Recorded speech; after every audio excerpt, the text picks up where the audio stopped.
बात ये कहना है प्रमोद सावंत जी के बारे में। हमने सुना वहाँ जब भी कोई स्ट्राइक होता है, कोई वहाँ धरना देते हैं, क्या करते पता है? हमारे प्रमोद सावंत जी मुख्यमंत्री भाई उनके बीच में जाके बैठ जाते हैं, उनको खाना वाना खिलाते हैं, उनकी बातें सुनते।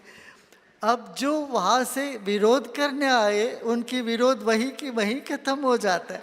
लोग बोलते हैं ऐसे मुख्यमंत्री के साथ हम करें क्या? हम जितना नारे लगाते हैं वो हमारे पास गले लगाते हैं, हम जितना नारे लगाते हैं वो हमको गले लगाते जाते हैं।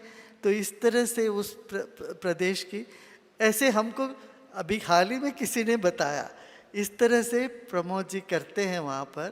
हमको समझ में नहीं थे, कोई और टैक्टिक्स लगाना पड़ेगा इनको विरोध करने के लिए। I just wanted to share that one piece of thing. He has done lot in Goa.